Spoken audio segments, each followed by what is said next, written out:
एक बार एक परिवार में एक बच्चा जो है काफी खाना खाता है, बहुत ज्यादा खाना खाता है। उसके परिवार के सभी सदस्य खाना खा लेते हैं, लेकिन उनके खाने के बाद भी वह जो बच्चा है खाना खाता ही रहता है। तो परिवार के लोग काफी परेशान हो जाते हैं, उससे कहते हैं कि तू बहुत खाना खाता है। तो वो कहते हैं कि दाने दाने पे लिखा है खाने वाले का नाम, जिन दानों पर मेरा नाम लिखा है मैं वही खाना खाता हूँ। तो परिवार के लोग तंग आकर किसी महात्मा से भी पूछते हैं कि हमारा जो ये बच्चा है काफी खाना खाता है। तो महात्मा भी कहते हैं कि इसके खाते में जो लिखा है ये वही खाता है। तो वो लोग जो परिवार के परेशान होकर कहते हैं कि तू कोई काम भी नहीं करता है, खाना भी सबसे ज्यादा खाता है, हम तुझे घर पे नहीं रख सकते, तू यहाँ से चला जा। तो वो गुस्से होकर या उसको घर से बाहर निकाल देते। थोड़ी दूर जाकर वो वापस आ जाता है। तो घर के पूछते हैं कि तुम वापस क्यों आ गए। तो कहता है कि मेरा मन नहीं लग रहा था, मुझे यूं लगा कि आप लोगों का भी मेरे बिना मन नहीं लग रहा होगा। तो घर वाले कहते कि नहीं, हमारा बहुत मन लगा हुआ, तुम बस चले जाओ यहाँ से। तो बच्चा चला जाता है। जब काफी दूर जाता है तो दूर मंदिर के बाहर एक संत बैठे होते हैं। तो वो संत देखते हैं कि माला फेर रहे हैं, काफी हृष्ट पुष्ट दिखते हैं। तो वो संत के पास जाता है, कहते हैं कि संत जी आप क्या करते हैं। तो संत कहते हैं कि मैं यहाँ मंदिर में सेवा करता हूँ, मैं पूजा करता हूँ, जो मेरे चेले हैं वो भी मेरे साथ ऐसा ही करते हैं और हमें खाने के लिए लोग जो है यही मंदिर में दे जाते हैं। तो कहता है कि संत जी क्या आप मुझे भी अपना चेला बना लेंगे। संत कहते हैं हाँ हाँ क्यों नहीं, तुम भी मेरे चेले बन जाओ। और उसे माला देकर अपना चेला बना लेते हैं। तो जैसे इसको अपना चेला बनाते हैं तो उसे कहते हैं कि चलो ठीक है, आज से तुम भी इन्हीं के साथ रहना है, माला जपनी है, भगवान का नाम स्मरण करना है। तो वो ऐसा ही करता है। मंदिर में जैसे जो भी खाना था वो सभी चेलों से वही ज्यादा खाता है। तो वो एक दिन संत से पूछता है कि अपने यहाँ चेलों की 3 लाइनें बनती हैं, क्या मैं तीनों लाइनों में अलग अलग बैठकर खाना खा सकता हूँ। तो वो संत के हंसते भी हैं और कहते हैं चलो कोई बात नहीं, तुम्हें अगर ज्यादा भूख लगती तुम तीनों लाइनों में अलग अलग बैठकर भर पेट खाना खाया करो। तो एक दिन जब वो सुबह उठता है तो क्या देखता है कि आज कोई भी खाना नहीं बना रहा है, कोई भी खाना नहीं खा रहा है।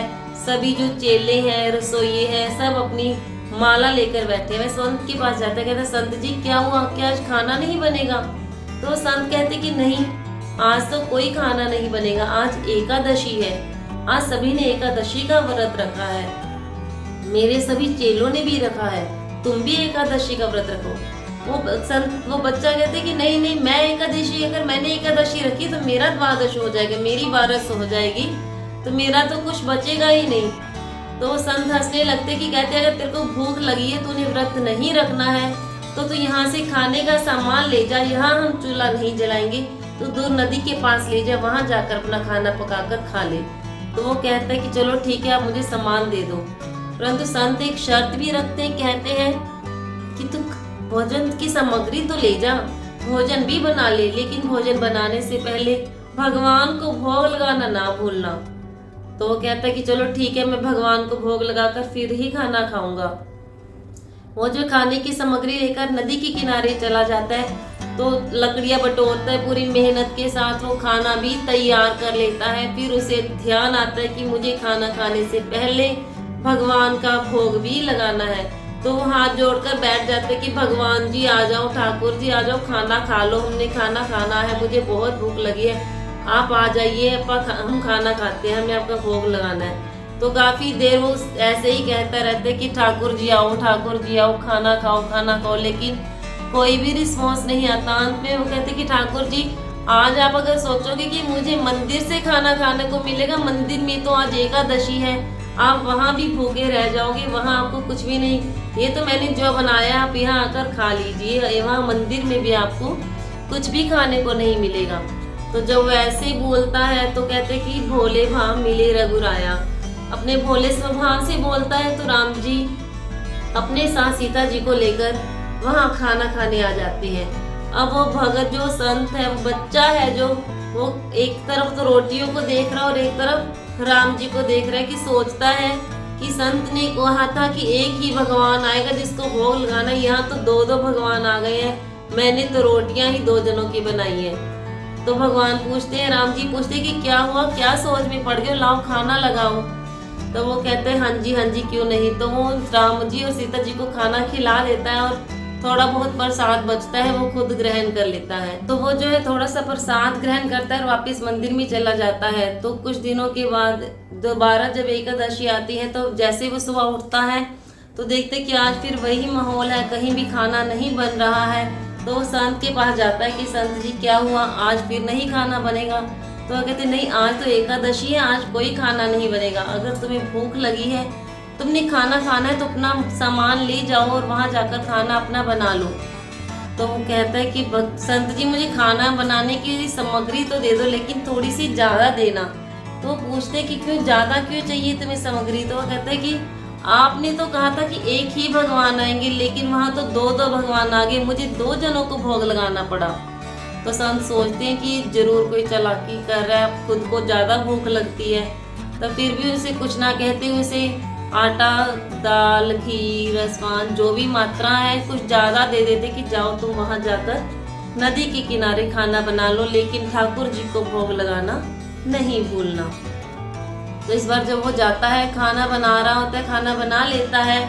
तो पिछली बार जैसे ही वो राम और सीता जी आते तो उन्हें कह देता है कि आपको जब भी मैं खाना बना लूँ एक ही बार कहने पर आप आ जाना, मुझसे ज़्यादा इंतजार नहीं होता, मुझे बहुत भूख लगती है।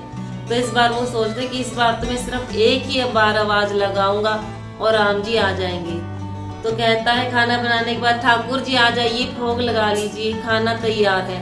तो कहते कहते राम जी, सीता जी, लक्ष्मण जी तीनों आ जाते हैं। वो देखता है कि आज तो एक भगवान की जगह 3 जने आ गए। तो वो देखकर हैरान हो जाता है, कभी इन तीनों को देखता है, कभी अपनी रोटियों की तरफ देख रहा है।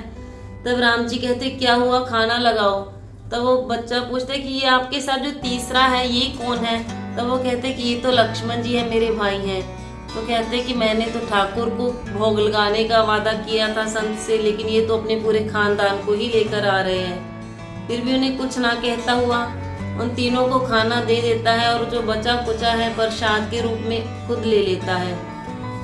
तो वापस अपने संत के आसपास चला जाता है। तो करते करते जब नेक्स्ट एकादशी आती है तब वो सुबह जैसे ही उठते कहता कि संत जी आज भी एकादशी है। वो संत कहते हाँ जी आज भी एकादशी है, आप अपना भोजन ले जाओ, नदी किनारे बैठकर अपना खाना बनाओ और खा लेना। कहते मैं खा तो लूँ, ठाकुर को भोग भी लगा लूँ, लेकिन मुझे तो एक ही ठाकुर को खिलाने की जिम्मेदारी दी थी, लेकिन वो तो अपने खानदान को ही लेकर आ जाते, मैं किस किस का खाना बनाऊँ, किस किस को खिलाऊँ। तो संत सोचते कि ये बहुत भूखा रहता है, हर वक्त ज़्यादा ही खाना खाता है, ये तो अपने लिए कोई बहाने बनाता है। आज ज़रूर मैं इसके पीछे जाकर जांच करूँगा कि ये क्या करता है इतने खाने का। तब जो है अपने रसोइये से कहते कि इसे काफ़ी सारा अनाज, आटा, दाल, घी, रसपान जो भी खाने के लिए सामान चाहिए वो इसे तुम लोग दे दो। तो अपने सिर पर गठड़ी उठाकर चल देता है, जाकर वहाँ पेड़ के नीचे सारी सामग्री रख देता है और कहता है कि आज मैं खाना ही नहीं बनाऊंगा, खाना बनाने से पहले ही उन्हें बुला लूंगा कि आज ना जाने राम जी कितने लोगों को लेकर आए, कितने जनों को मुझे खाना खिलाना पड़े, मैं तो यहीं बैठा हूँ, मुझे तो थोड़ा सा ही मिलना है। ये सोचकर वो आंखें बंद कर कर बैठ जाता है, कहते कि राम जी आ जाओ, भोग लगा लो अब। तो इतनी आवाज़ लगाते ही वहाँ पूरी की पूरी सभा आ जाती है, जिसमें राम जी, लक्ष्मण जी, भरत जी, शत्रुघ्न जी, सीता जी, हनुमान जी, पूरी सभा वहाँ हाजिर हो जाती है कि लाओ भगत जी खाना खिलाओ, हम लोग आ गए हैं। वो देखकर हैरान हो जाते हैं कि इतने लोग, ये तो अपना पूरा परिवार ही उठा लाए हैं, मैं किस किस को खाना बनाऊं, किसको खिलाऊं। कहता भगवान जी, ठाकुर जी आज तो मैंने खाना बनाया नहीं, वो खाना रखा है, वो सामग्री रखी है, वो आप लोग इनसे ही कहो खाना बना ले, मुझे तो थोड़ा सा प्रसाद मिलना है, मैं तो वही खाना खा लूँगा। तो जैसे ही सीता माता जी रसोई में बैठती हैं चूल्हा बनाकर, और जो भरत शत्रुघ्न जी हैं लकड़ियाँ लेकर आते हैं, हनुमान जी भी वहाँ खाने में सेवा करते हैं। तो जैसे ही सीता माता जी खाना बना रही हैं तो और भी संत महात्मा जो ज्ञानवान होते हैं वो भी वहाँ पहुँच जाते हैं कि हम भी यहाँ सीता माता की रसोई का खाना खाएंगे। तो वो जो संत, जहाँ वो बच्चा रहता होता है, मंदिर वाला जो संत होता है, वो भी चुपके से धीरे से वहाँ पीछे उसके पहुँच जाता है और क्या देखता है कि वो आंखें मूंदे हुए एक पेड़ के नीचे बैठा है। तो संत उनसे हिलाते हैं कि उठो उठो, क्या हुआ, तुम खाना क्यों नहीं बना रहे हो। तो वो कहता है कि आप ही देख लो खुद यहाँ पे, आपने तो कहा था एक ही ठाकुर जी को खाना खिलाना है और यहाँ पर तो ठाकुर जी अपना पूरा परिवार, पूरा खानदान ही लेकर आ जाते हैं। तब संत कहते हैं कि कहाँ है मेरे राम। तब वो कहता है संत को तो दर्शन नहीं होते, लेकिन उस सरल भाव वाले बच्चे को, जिसके मन में सरलता है, मन में भोलापन है, उसको भगवान के सरलता से दर्शन हो जाते हैं। वो फिर राम जी के चरणों में कहता है कि आप मेरे गुरु को भी जरूर दर्शन दीजिए। तो सरलता से दर्शन होना एक बहुत महान बात है। धन्यवाद।